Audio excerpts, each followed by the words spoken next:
Hello friends. इस video में हम इस वोल्ट एम्पेयर मीटर के बारे में बात करेंगे जो कि DC to DC volt ampere metre है। इस वोल्ट एम्पेयर मीटर में हम 0 से लेकर 100 वोल्ट तक मेजर कर सकते हैं और 0 से लेकर 10 एम्पेयर्स तक मेजर कर सकते हैं। तो जैसा कि आप देख सकते हैं, इस वोल्ट एम्पेयर मीटर की बैक साइड पर दो कनेक्टर हमें मिलते हैं। एक 3 पिन कनेक्टर है और एक 2 पिन कनेक्टर है।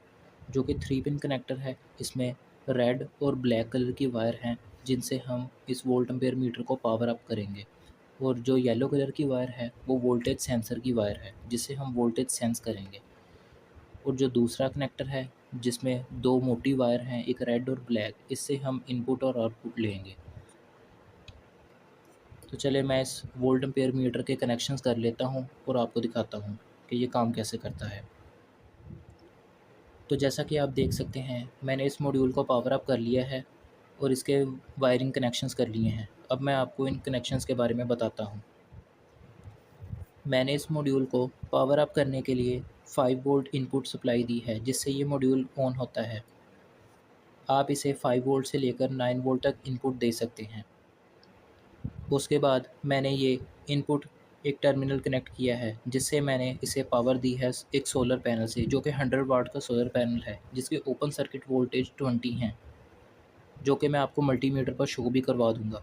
और ये तीसरा कनेक्टर मैंने आउटपुट के लिए कनेक्ट किया है जिससे हम आउटपुट लोड ऐड करेंगे। इसके आगे मैंने एक फीमेल स्विच ऐड किया है जिससे हम लोड को कनेक्ट करके इसके वोल्टेज और एम्पेयर्स को मेजर कर सकते हैं। तो जैसा कि आप देख सकते हैं, मैंने वोल्ट मीटर को डीसी वोल्टेज 20 वोल्टेज की रेंज पर सेट कर दिया है। अब मैं आपको इसके वोल्टेज चेक करवा देता हूँ।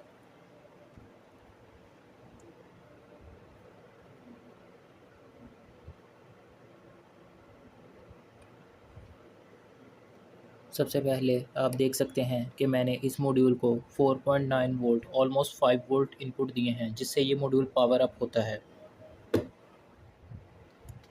और ये जो दूसरा कनेक्टर है, इस कनेक्टर पर मैंने इनपुट वोल्टेज दिए हैं जो कि सोलर पैनल से आ रहे हैं, जो कि मैं आपको चेक करवा देता हूँ।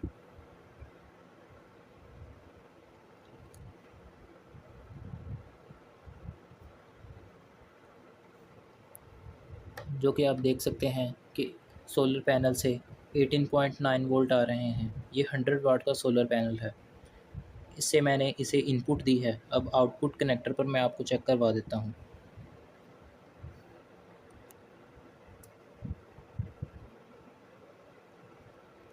ये आउटपुट कनेक्टर है।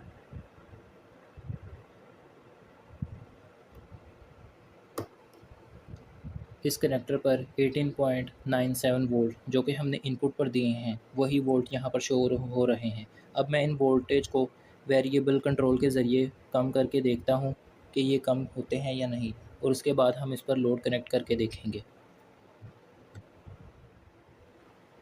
तो जैसा कि आप देख सकते हैं, जो मैंने इनपुट सोलर पैनल से वोल्टेज दिए हैं 19.7, 19.6 और वो 19.3 यहाँ पर शो हो रहे हैं। अब मैं इसे वेरिएबल कंट्रोल के ज़रिए कम करके देखता हूँ। तो जैसा कि आप देख सकते हैं कि ये वोल्टेज कम हो रहे हैं। अब मैं इन वोल्टेज को 14 वोल्ट पर सेट करता हूँ और इसके साथ हम एक फ़ैन कनेक्ट करके देखेंगे जिससे हम फिर आउटपुट पर एम्पेयर भी मेजर करेंगे। मेरे पास 12 वोल्ट का एक फ़ैन है। जैसा कि आप देख सकते हैं, मैंने इस वोल्ट एम्पेयर मीटर को 14 वोल्ट पर सेट कर लिया है। अब ये 14 वोल्ट आउटपुट दे रहा है। अब इसके आउटपुट कनेक्टर पर मैं आपको वोल्टेज दिखा देता हूँ।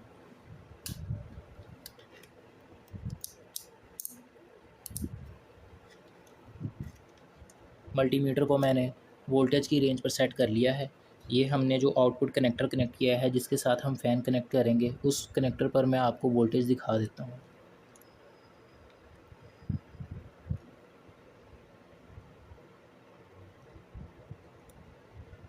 तो जैसा कि आप देख सकते हैं, 13.7, 13.8 ये वोल्टेज फ्लक्चुएशन थोड़ी बहुत सोलर पैनल की वजह से है, क्योंकि धूप कम या ज़्यादा होने की वजह से वोल्टेज कम या ज़्यादा होते हैं।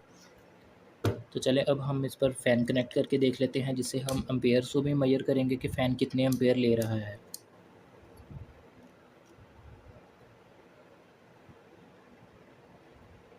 आप देख सकते हैं कि वोल्ट एम्पेयर मीटर पर 14 वोल्ट शो हो रहे हैं। अब मैंने इसके साथ इसके आउटपुट टर्मिनल पर एक फ़ैन कनेक्ट कर लिया है, जो कि मैं आपको ऑन करके दिखाता हूँ।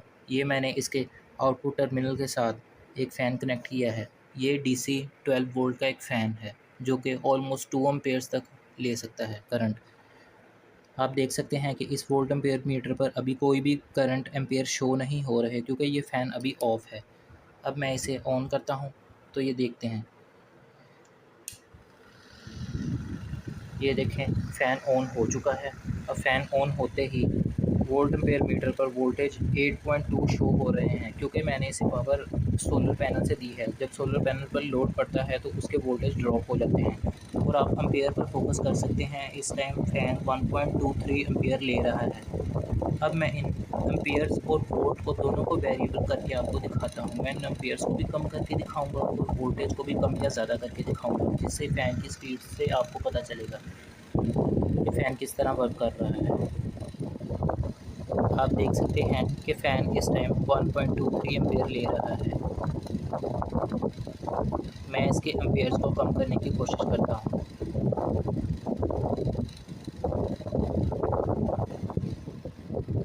तो जैसा कि आप देख सकते हैं कि मैंने एम्पेयर नॉब को घुमाकर एम्पेयर्स को कम किया है, जिससे अब 0.83 एम्पेयर्स फ़ैन ले रहा है और फ़ैन की स्पीड भी कम हो चुकी है, जो कि मैं आपको दिखाता हूँ।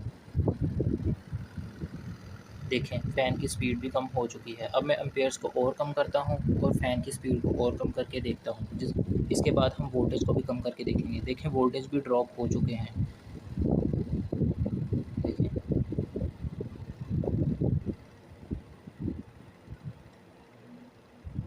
जब मैं एम्पेयर्स को कम कर रहा हूँ तो वोल्टेज भी साथ ही ड्रॉप हो रहे हैं।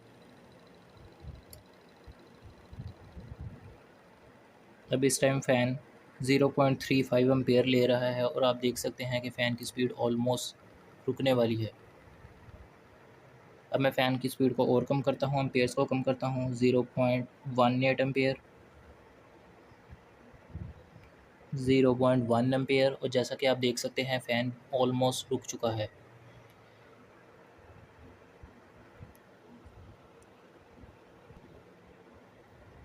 अब मैं इस फ़ैन के बटन को ऑफ़ करता हूँ तो आप वोल्टेज पर फोकस करेंगे। जैसा कि आप देख सकते हैं मैंने फ़ैन के बटन को ऑफ़ किया है तो वोल्टेज दोबारा स्टेबल हो चुके हैं। ये इस वजह से हो रहा है क्योंकि मैंने इसे पावर सोलर पैनल से दी है। अगर आप इसको एक फ़िक्स्ड वोल्टेज पावर सप्लाई से पावर देंगे तो वोल्टेज ड्रॉप नहीं होंगे। आप एम्पेयर्स को भी कंट्रोल कर सकते हैं वेरिएबल कंट्रोल के ज़रिए और वोल्टेज को भी, अगर आपकी पावर सप्लाई में ये फ़ीचर्स हैं। मैंने इसको जो पावर दी है मैंने सोलर पैनल को कनेक्ट किया है इसके साथ। ये जो मैंने बक कन्वर्टर मैं आपको भी दिखाता हूँ, ये बक कन्वर्टर इसको मैंने इनपुट सोलर पैनल से दी है और इसकी आउटपुट को मैंने इस मीटर की इनपुट पर कनेक्ट किया है। ये बक कन्वर्टर 9 एम्पेयर्स तक आउटपुट दे सकता है, जिससे मैं वोल्टेज और एम्पेयर्स को कंट्रोल करवा रहा हूँ। ये थी मेरी आज की वीडियो। इस वीडियो को लाइक करें, शेयर करें और मेरे चैनल को सब्सक्राइब करें। अगर आप इस बक कन्वर्टर की वीडियो देखना चाहते हैं तो इसकी वीडियो मेरे चैनल पर अपलोड हो चुकी है, आप वो भी देख सकते हैं। Thank you. इस सर्किट का वायरिंग डायग्राम आप अपनी स्क्रीन पर देख सकते हैं। आप इसका स्क्रीनशॉट भी ले सकते हैं। अगर आपको मेरी ये वीडियो अच्छी लगी है तो इस वीडियो को लाइक करें, शेयर करें और मेरे चैनल को सब्सक्राइब करें। Thank you.